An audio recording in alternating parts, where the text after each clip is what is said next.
और एक ही मांग है कि गृह मंत्री आए, सदन में आए और एक बयान दें। ये तानाशाही सरकार के लिए वो भी मंजूर नहीं है। सरकार अपनी संसद को सुरक्षित नहीं रह सकती। जो इतनी बड़ी बड़ी बातें संसद के अंदर करते हैं और नेशनल सिक्योरिटी पे अपनी छाती ठोक ठोक कर कहते हैं, आज वही गृह मंत्री पार्लियामेंट से बच रहे हैं, अपनी अकाउंटेबिलिटी से बच रहे हैं। जो क्रैकर जो कल पास किया गया था, गैस क्रैकर, वो अगर जहरीला गैस होता तो बहुत सारे जान का नुकसान होता था। और एक ही मांग है कि गृह मंत्री आए, सदन में आए और एक बयान दें। ये तानाशाही सरकार के लिए वो भी मंजूर नहीं है। हमने बार बार कोशिश की कि नेता प्रतिपक्ष राज्यसभा में उनको मौका दिया जाए कि ये मुद्दा उठाने के लिए, क्योंकि ये बहुत गंभीर मामला है। कल जो हुआ, जो सुरक्षा प्रावधानों का उल्लंघन हुआ, बहुत गंभीर मसला है और इस पर कार्रवाई तो हो रही है, पर हम गृह मंत्री की ओर से एक बयान चाहते हैं। कल भी हमने मांग की थी, आज भी हमने मांग की है और कल भी हम करते रहेंगे। जब तक गृह मंत्री नहीं आएंगे, बयान नहीं देंगे, सदन की चलने की संभावना बहुत कम है। हम रचनात्मक सहयोग में विश्वास रखते हैं। हम चाहते हैं कि बहस हो, पर आज सबसे बड़ा मुद्दा जो है देश के सामने, ये कैसे हुआ, क्यों हुआ, और ये जो सुरक्षा के प्रावधानों का उल्लंघन कल सारा देश देखा, इसके बारे में प्रधानमंत्री चुप हैं, गृह मंत्री चुप हैं। वो आए दोनों सदनों में, एक बयान दें, उसके बाद सदन की कार्रवाई चलती रहे। ये सबको मालूम है कि 4 दिसंबर से आज कल तक हमारा सदन दोनों कक्ष ठीक से कार्रवाई चल रहा था, लेकिन कल जो घटना घटी, जो कि जयराम रमेश जी ने विस्तार से बोला, उस घटना के कारण आज दोनों सदनों में ये मांग थे इंडिया अलायंस की ओर से कि गृह मंत्री जी आएँ और दोनों सदन में बयान दें, उसके बाद इसके बारे में चर्चा हो। लेकिन दुख है कि सरकार इस बारे में नीरव है।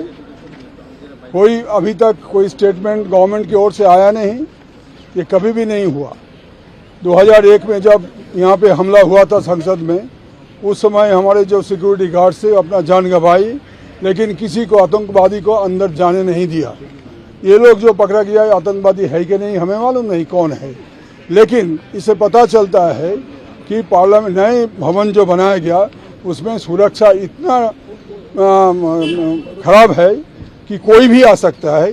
और अगर जो क्रैकर जो कल पास किया गया था, गैस क्रैकर, वो अगर जहरीला गैस होता तो बहुत सारे जान का नुकसान होने का संभावना था। तो आज सुबह से हम वही मांग पर खड़े हुए थे दोनों सदनों में। दुख की बात है कि हमारे पार्टी के लीडर, तृणमूल कांग्रेस के लीडर डेरेक ओब्रायन जी को सदन से निष्कासन का आदेश दिया गया। उसके बाद उनको खिलाफ सरकार ने प्रिविलेज मोशन लाया और प्रिविलेज कमेटी के पास उनके विषय में चर्चा करके 3 महीना का अंदर रिपोर्ट देने के लिए चेयर ने निर्देश दिया। इसको हम ये जो कुछ भी घटा आज, इसको हम निंदा करते हैं कड़ी से कड़ी शब्दों से, कि जहां कल क्या हुआ था इस बारे में सारा देश जानना चाहते हैं, इसको छिपाने के लिए, इसको नजर घुमाने के लिए ये सारे चीज किया जा रहा है। एक महत्वपूर्ण पहलू ये है कि संसद के अंदर ये बात जब होती है, इस तरह का कुकृत्य होता है, तो ये सिर्फ संसद का मामला नहीं है, ये सुरक्षा का मामला है। जो व्यक्ति, जो सरकार अपनी संसद को सुरक्षित नहीं रह सकती है, देश उनके हाथों में सुरक्षित। मार्क माय वर्ड्स, सीने पे हाथ मार के बोलना कि हम ये कर देंगे, वो कर देंगे, और सरहद पे जो होता है वो संसद में हो जाता है, उस तरह की चीजें।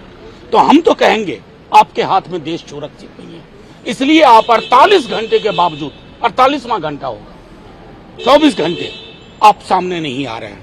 आइए, पूरा पक्ष रखिए। ठीक उसी दिन हमने आगाह किया था, जब विमेन रिजर्वेशन बिल पास हो रहा था, अपने लोगों को बिठा दिए थे, जिंदाबाद जिंदाबाद लगाए जा रहे थे। सीख वहीं से मिली है। लोग उस गैलरी में बिना किसी प्रॉपर प्रोसीजर के आए हैं। कौन एमपी है आप सब जानते हैं, लेकिन ये मसला सिर्फ संसद का नहीं है। मैं दोहरा रहा हूं, इनके हाथ में देश सुरक्षित नहीं है और इसलिए हम सदन में इसको लगातार उठाते रहेंगे और मजबूर करेंगे। गृह मंत्री जी आइए, बड़ी बड़ी बात करने से ही कोई बड़ा नहीं होता। जो खबर हमें मिल रही है उसमें बताया जा रहा है 7 सुरक्षा अधिकारियों को सस्पेंड कर दिया गया है। जो युवा थे और जिन्होंने ये बदसलूकी की और सिक्योरिटी ब्रीच के जिम्मेदार हैं, उनके ऊपर यूएपीए लगेगा। ये भी डेरेक ओब्रायन को राज्यसभा से सस्पेंड कर दिया क्योंकि उन्होंने इस मुद्दे को उठाया। और 14 हमारे सांसद जो हैं कांग्रेस के भी और अन्य दलों के भी इसी मांग पे सस्पेंड कर दिए गए हैं लोकसभा से।